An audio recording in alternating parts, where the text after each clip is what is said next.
chers frères et chères sœurs, qui vous associez à nous par l'intermédiaire de Facebook pour cette célébration en direct à partir du presbytère de Notre-Dame de Lourdes à Rosil, île Maurice. Une fois encore, je célèbre la messe avec vous et pour vous, en compagnie de mon voisin toujours le plus proche, Jean, qui est là avec moi, pour servir durant cette Eucharistie.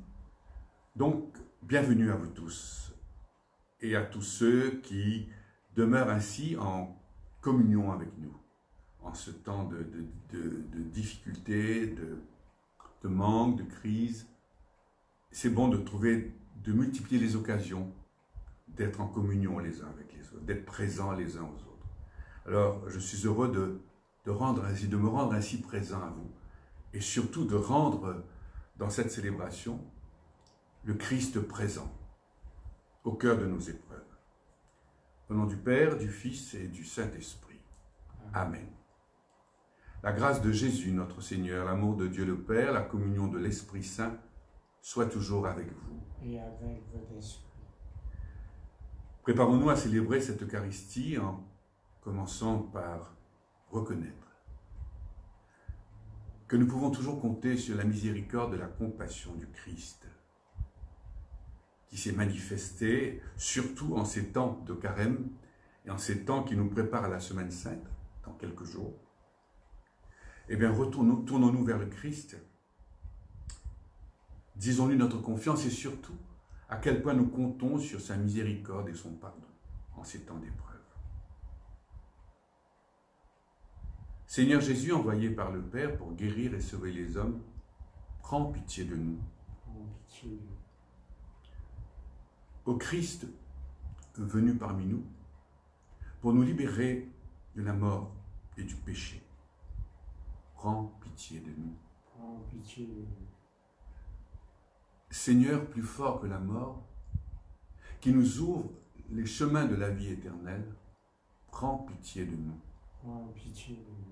Que notre Dieu, dont l'amour est tout-puissant, nous fasse miséricorde, qu'il nous pardonne nos péchés, qu'il nous conduise à la vie éternelle. Amen. Prions encore, Dieu notre Père.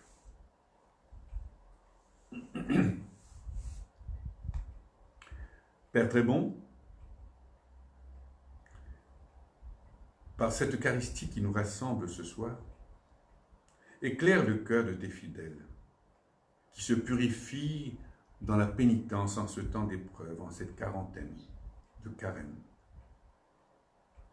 Toi qui nous as donné le goût de te servir, ne reste pas sourd à nos prières. Par Jésus-Christ ton Fils, qui a connu nos épreuves, nos angoisses, qui est ressuscité, victorieux de la mort, et qui demeure avec toi et l'Esprit Saint, Dieu vivant pour les siècles des siècles. D'épreuve, il est question très fortement dans cette lecture que nous propose la liturgie d'aujourd'hui, tirée du livre du prophète Daniel. Daniel mis à l'épreuve à cause de sa foi. En ces jours-là, le roi Nabuchodonosor parla ainsi. Est-il vrai, Sidrac, Misac et Abdenago, que vous refusez de servir mes dieux et d'adorer la statue d'or que je fais ériger? Êtes-vous prêts maintenant à vous prosterner pour adorer la statue que j'ai faite, quand vous entendrez le son du cor, de la flûte, de la cithare et de la harpe, de la lyre, de la cornemuse et de toutes les sortes d'instruments? Si vous n'adorez pas cette statue, vous serez immédiatement jeté dans la fournaise de feu ardent. Et quel est le Dieu qui vous délivrera de ma main? Sidrac, Misac et Abdenago dirent au roi Nabuchodonosor, ce n'est pas à nous de te répondre. Si notre Dieu que nous servons peut nous délivrer, il nous délivrera de la fournaise de feu ardent et de ta main, ô roi. Et même s'il ne le fait pas, sois-en bien sûr, ô roi, nous ne servirons pas tes dieux. Nous n'adorerons pas la statue d'or que tu as érigée. Alors Nabuchodonosor fut rempli de fureur contre Sidrac, Misach et Abdenago, et son visage s'altéra. Il ordonna de chauffer la fournaise 7 fois plus qu'à l'ordinaire. Puis il ordonna aux plus vigoureux de ses soldats de ligoter Sidrac, Misach et Abdenago et de les jeter dans la fournaise de feu ardent. Le roi Nabuchodonosor les entendit chanter. Stupéfait, il se leva précipitamment et dit à ses conseillers : « Nous avons bien jeté 3 hommes ligotés au milieu du feu. » Ils répondirent : « Assurément, au roi. » Il reprit : « Eh bien, moi, je vois 4 hommes qui se promènent librement au milieu du feu. Ils sont parfaitement indemnes, et le 4e ressemble à un être divin. » Et Nabuchodonosor s'écria : « Béni soit le Dieu de Sidrac, Misach et Abdenago, qui a envoyé son ange et délivré ses serviteurs. Ils ont mis leur confiance en lui, et ils ont désobéi à l'ordre du roi. Ils ont livré leur corps plutôt que de servir et d'adorer un autre Dieu que leur Dieu. » Acclamons la parole de Dieu. Louange à toi, Seigneur Jésus.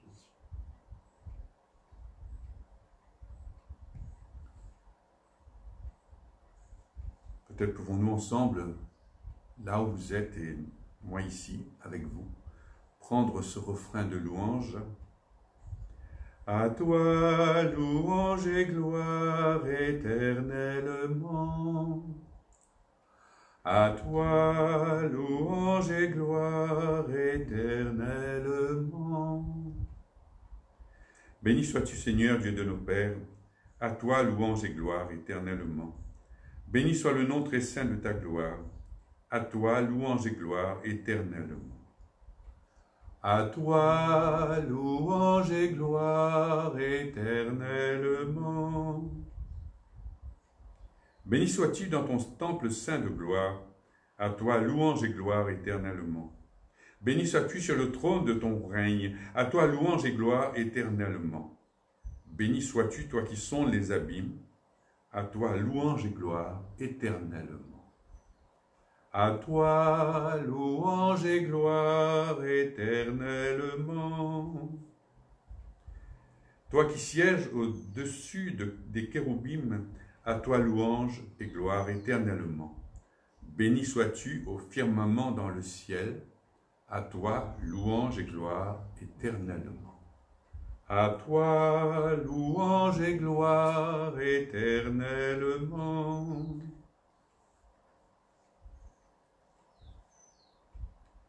Ta parole, Seigneur, est vérité, et ta loi délivrance.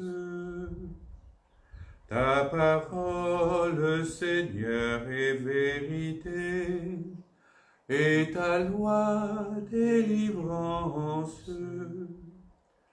Heureux ceux qui ont entendu la parole dans un cœur bon et généreux, qui la retiennent et qui portent du fruit par leur persévérance. Ta parole, Seigneur, est vérité, et ta loi délivrance.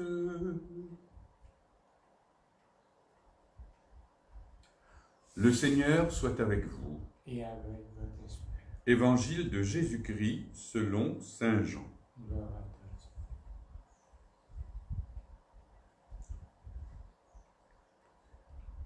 En ce temps-là, Jésus disait à ceux des Juifs qui croyaient en lui : « Si vous demeurez fidèles à ma parole, vous êtes vraiment mes disciples.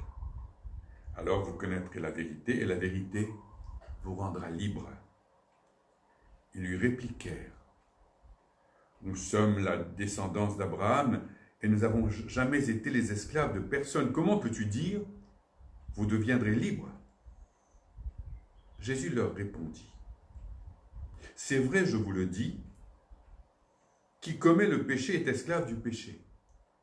L'esclave ne demeure pas pour toujours dans la maison. Le Fils, lui, demeure pour toujours. Il demeure pour toujours. Si donc le Fils vous rend libre, réellement vous serez libre. Je sais bien que vous êtes la descendance d'Abraham, Et pourtant, vous cherchez à me tuer parce que ma parole ne trouve pas sa place en vous. Je vous dis ce que moi j'ai vu auprès de mon Père, et vous aussi, vous faites ce que vous avez entendu chez votre Père. Ils répliquèrent, notre Père c'est Abraham. Jésus leur dit, si vous étiez les enfants d'Abraham, vous feriez les œuvres d'Abraham. Mais maintenant vous cherchez à me tuer, moi, un homme qui vous ai dit la vérité que j'ai entendue de Dieu. Cela, Abraham ne l'a pas fait. Vous, vous faites les œuvres de votre Père. Ils lui dirent, nous ne sommes pas nés de la prostitution. Nous n'avons qu'un seul Père, c'est Dieu. Jésus leur dit, si Dieu était votre Père, vous m'aimeriez. Car moi, c'est de Dieu que je suis sorti. Et je viens, et que je viens. Je ne suis pas venu de moi-même. C'est lui qui m'a envoyé.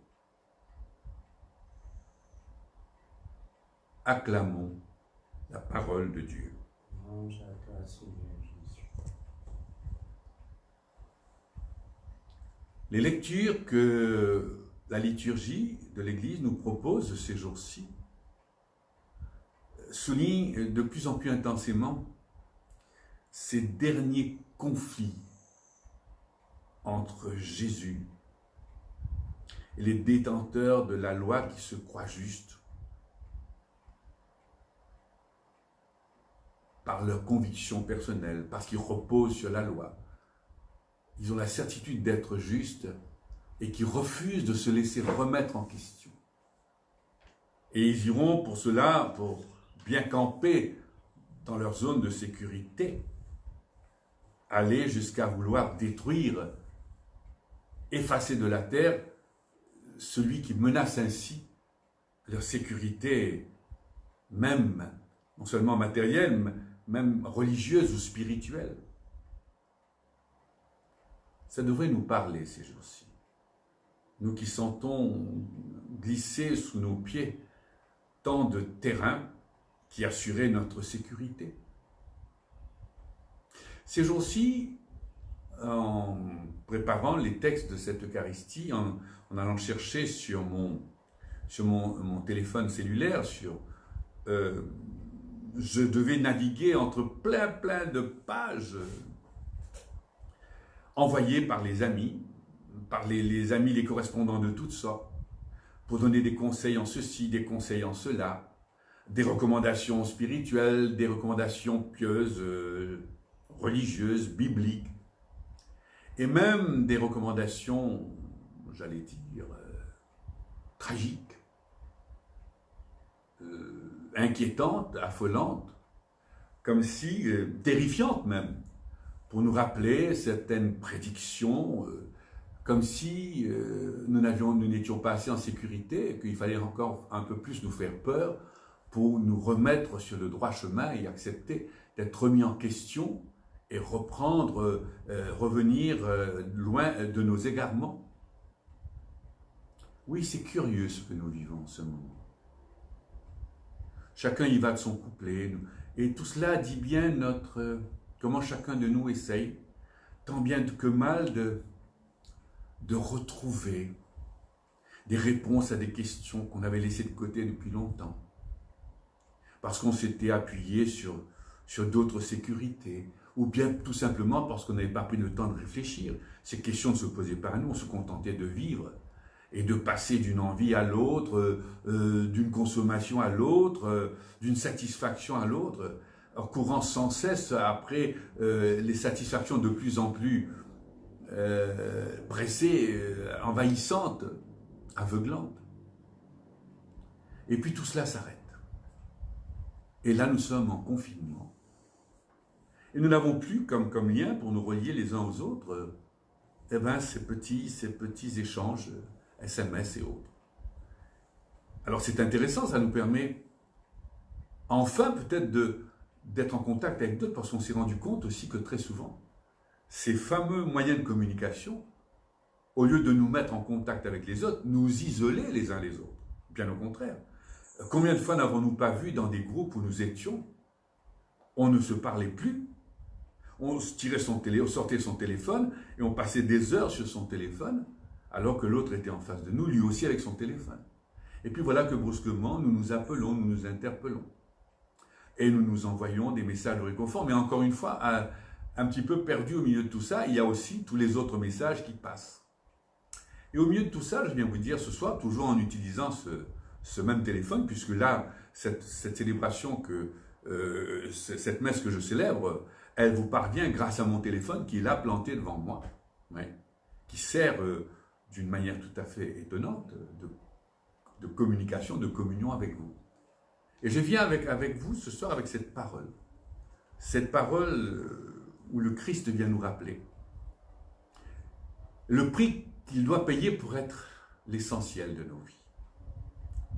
Ces questions qui nous travaillent, qui ont travaillé les gens depuis des milliers d'années et qui cherchent des réponses. Et parfois des réponses dérangeantes, qui sont tellement dérangeantes qu'on préfère ne pas les entendre, ou alors on préfère faire taire celui qui les propose. Alors nous sommes un peu là ce soir. Nous qui sommes là devant cette Eucharistie, je sais que j'ai contacté certains d'entre vous, certains des gens de la paroisse qui sont les habitués des célébrations que je célèbre, que je préside. Et puis il y a tous ceux que j'ai contactés qui se sont fait connaître, rappeler à mon souvenir, des amis d'ailleurs, de France, d'Australie, du Canada, des amis de la famille, des amis qui ont manifesté leur intérêt pour cette célébration. Certains même qui me disaient peut-être brusquement à quel point ils étaient loin de tout ça jusqu'ici et que peut-être par cette célébration, ils vont faire quelques pas dans cette direction-là. Alors, encore une fois, ce que je suis là en cet instant, c'est simplement l'occasion pour que le Saint-Esprit, qui nous réunit d'une manière étonnante autour de cette célébration, fasse son travail à lui. Alors que nous soyons les uns pour les autres, une occasion de remise en question, une occasion de questionnement pour faire grandir notre foi. Et qu'à la fin de cette Eucharistie, nos points d'interrogation, comme disait quelqu'un un jour qui m'a beaucoup plu, que nos points d'interrogation, grâce à cette Eucharistie, deviennent des points d'exclamation, des points de louange. Eh bien, pour cela, prions les uns pour les autres. Prions à toutes nos intentions personnelles, à toutes les intentions qui nous unissent à l'Église tout entière, elle aussi, un peu aux quatre coins du monde, confinée. Eh bien, n'hésitons pas à faire monter nos prières les uns et les autres, à les déposer maintenant dans cette coupe et dans ce calice qu'en votre nom à tous je vais présenter maintenant au Seigneur. Déposez-y vos soucis, vos tracas, vos espérances, vos demandes, vos supplications.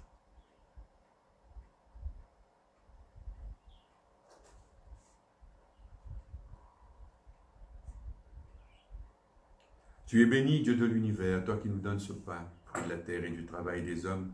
Nous te le présentons, il deviendra pour nous le pain de la vie éternelle. Béni soit Dieu, maintenant et toujours.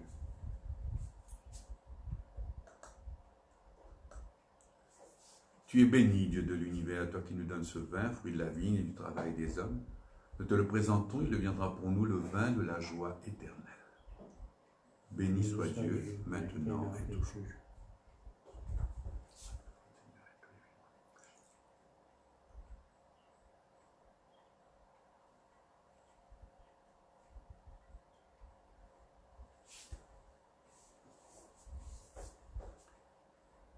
Prions ensemble au moment d'offrir le sacrifice de toute l'Église, la gloire de Dieu et le salut du monde.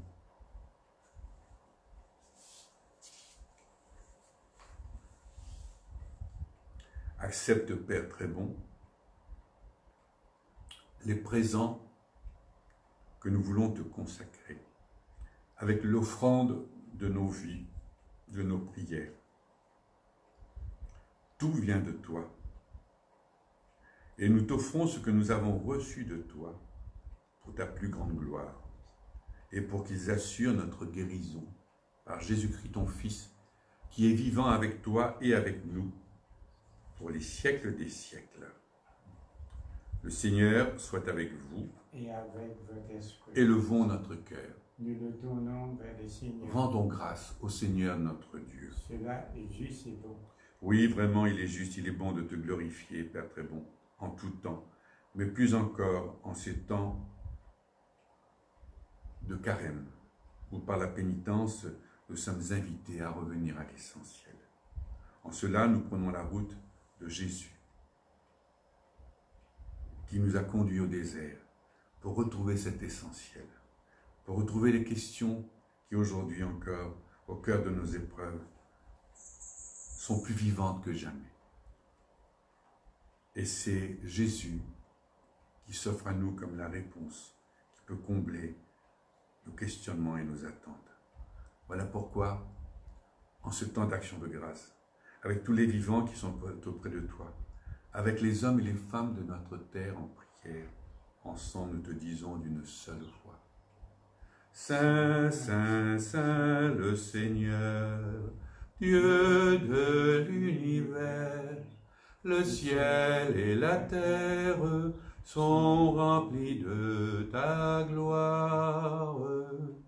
Hosanna au plus haut des cieux, béni soit celui qui vient au nom du Seigneur. Hosanna au plus haut des cieux. Oui, Père très bon, nous venons à toi ce soir tels que nous sommes, avec les projets et les tracas qui nous accablent en ce moment, avec les rêves et les espoirs qui nous tirent en avant, mais aussi avec les épreuves, les souffrances, les difficultés, les problèmes qui pèsent lourdement sur nos épaules en ces temps de confinement.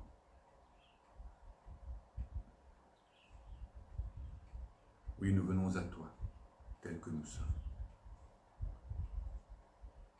Remplis-nous d'espérance et de force par cette Eucharistie, afin qu'en menant à bien la mission que tu nous confies sur cette terre, au cœur de ces épreuves, nous connaissions la joie de te servir en servant nos frères et nos sœurs. C'est pourquoi nous te prions d'envoyer ton Esprit Saint sur ce pain et ce vin, afin que le Christ Jésus réalise lui-même au milieu de nous la présence de son corps et de son sang. La veille de sa passion, au cours du dernier repas qu'il partageait avec ses apôtres, avant de mourir, il prit le pain. En te rendant grâce, il le bénit, le rompit, le donna à ses apôtres en leur disant « Prenez et mangez-en tous. Ceci est mon corps livré pour vous. »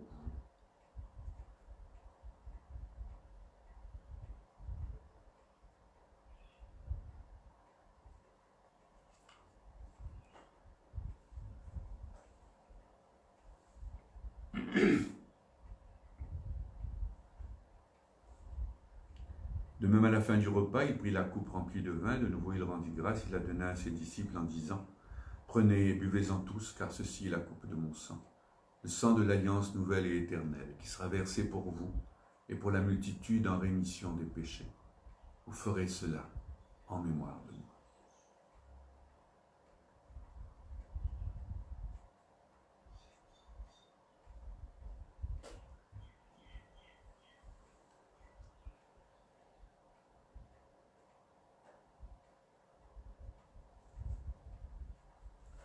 Tu as connu la mort, tu es ressuscité, et tu reviens encore pour nous sauver. Oui, Père très bon, nous célébrons ici la mort et la résurrection de Jésus-Christ, ton Fils bien-aimé. Nous te remercions de pouvoir célébrer cette Eucharistie en ta présence. Nous t'en prions, donne-nous le corps et le sang de Jésus-Christ pour qu'ensemble, soyons son Église, son corps ressuscité. Nous te prions pour cette Église, pour notre Saint-Père le Pape, l'évêque de Rome. Rome au cœur de ce pays, tellement blessé, tellement écrasé par l'épidémie. Nous te prions avec notre évêque, Maurice Piat, évêque du diocèse de Pau. Nous te prions aussi avec tous les chrétiens, avec les hommes et les femmes du monde entier, en particulier avec tous ceux qui aujourd'hui sont marqués, écrasés, bouleversés, touchés, blessés par ce temps d'épreuve.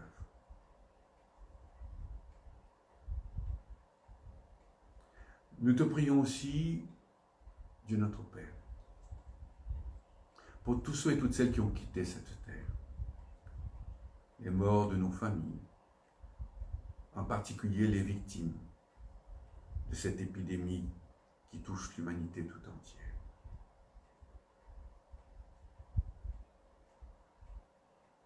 Ils sont partis vers toi dans l'espérance de la résurrection.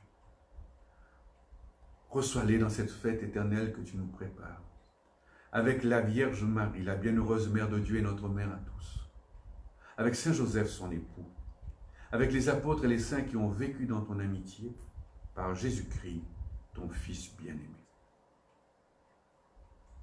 Par lui, avec lui et en lui. À toi, Dieu, le Père Tout-Puissant, dans l'unité du Saint-Esprit, tout honneur et toute gloire pour les siècles des siècles. Amen.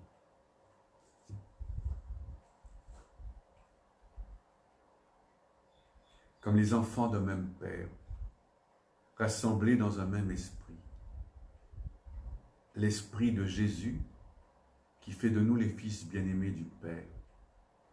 Et avec les paroles mêmes de la prière de Jésus ce soir, avec confiance nous pouvons dire: Notre Père qui es aux cieux, que ton nom soit sanctifié, que ton règne vienne, que ta volonté soit faite sur la terre comme au ciel. Donne-nous aujourd'hui notre pain de ce jour. Pardonne-nous nos offenses, comme nous pardonnons aussi à ceux qui nous ont offensés. Et ne nous laisse pas entrer en tentation, mais délivre-nous du mal. Car c'est à toi qu'appartiennent le règne, la puissance et la gloire pour les siècles des siècles. Amen. Oui, Père, délivre-nous de tout mal. Du mal que nous subissons, du mal que souvent nous provoquons nous-mêmes, du mal qui toujours nous arrête, nous divise et nous amène à douter de toi, de ta bonté, de ta présence au milieu de nos épreuves. Renouvelle nos cœurs dans l'Esprit Saint. Que cet Esprit Saint soit la source même de cette unité que nous ne savons plus refaire entre nous dans l'Église, de cette paix que nous ne savons pas bâtir par nous-mêmes, mais que Jésus-Christ ressuscité nous a promise. Cette paix qui nous réconcilie avec nous-mêmes, avec nos frères et nos sœurs séparés, et avec toi, Dieu notre Père.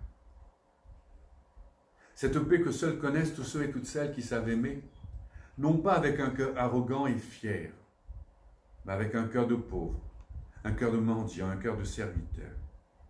Comme Jésus lui-même nous a aimés, comme il nous aime encore dans chaque Eucharistie, comme il nous aime spécialement ce soir rassemblés autour de cette table du partage et de l'action de grâce. Oui, Seigneur Jésus, ne regarde pas nos péchés. Regarde la foi de ton Église, regarde ton amour pour cette Église. Et pour que ta volonté s'accomplisse, donne-lui toujours cette paix. Donne ta paix aux Églises orientales, aux Églises orthodoxes et à leurs patriarches. Donne ta paix aux Églises issues de la Réforme protestante et à la communion anglicane. Donne ta paix à toutes les assemblées chrétiennes, aux Églises évangéliques qui invoquent ton nom, et à tous les pasteurs de chacune de ces assemblées. Mets fin à notre division et conduis-nous pas à pas vers l'unité parfaite de nos diversités enfin réconciliées en toi-même, qui est mort et ressuscité, pour nous garder dans l'unité d'une même famille, d'une même Église, d'un même amour pour les siècles des siècles.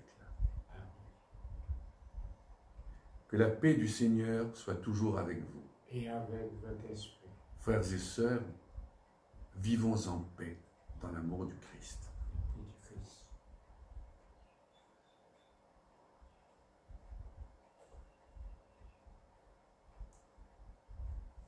Agneau de Dieu qui enlève le péché du monde, prends pitié de nous. Agneau de Dieu qui enlève le péché du monde, prends pitié de nous. Agneau de Dieu qui enlève le péché du monde, donne-nous la paix.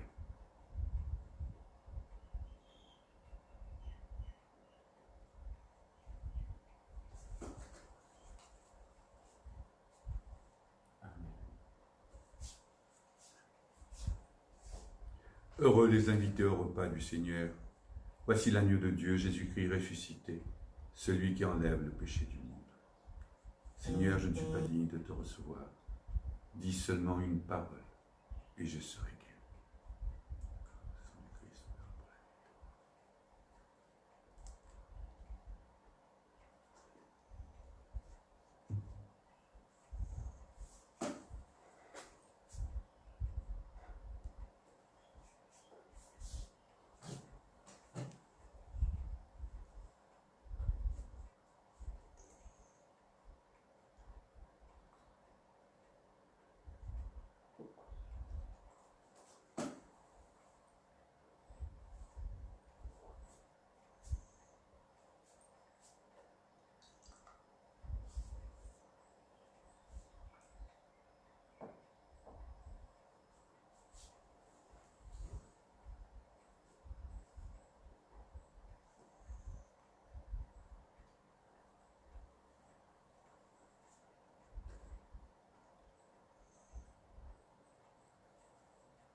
Prions encore Dieu notre Père. Dieu notre Père, c'est toi qui as mis au cœur de chaque homme et de chaque femme de notre terre la soif de la liberté. Mais nous l'apaisons souvent par de fausses libérations. Donne-nous aujourd'hui la sagesse de demeurer dans la parole de ton Fils et de nous ouvrir à sa vérité, pour qu'affranchis par lui, nous devenions réellement libres, comme tu l'es toi-même dans les siècles des siècles. Le Seigneur soit avec vous tous. Et avec votre esprit. Que notre Dieu, dont l'amour est tout-puissant, nous bénisse, le Père, le Fils et le Saint-Esprit. Amen. Allons tous dans la paix et dans la joie du Christ. Nous rendons grâce à Dieu. Frères et sœurs, cette célébration est terminée. Pour ceux qui n'ont pas pu la prendre à temps, qui n'ont pas su trouver les liens indiquant la possibilité de nous rejoindre sur pour cette Eucharistie, je vous rappelle tout simplement, vous pouvez le dire à vos amis, cette célébration sera maintenant relayée sur le YouTube du Studio Capave. Vous allez sur YouTube et vous tapez Studio Capave et dans un instant, vous retrouverez relayé cette célébration à laquelle nous venons de participer. Et nous nous donnons rendez-vous à très bientôt pour d'autres célébrations. Et n'oublions pas qu'à la fin de cette semaine, durant le week-end, nous allons entrer dans la grande semaine sainte avec le dimanche des Rameaux. Et pour nous, à l'île Maurice, nous trouverons bien une façon de vous rassembler dans la même communion, dans la même célébration autour de ce grand événement de notre foi. Bonsoir à tous et merci d'avoir été avec nous.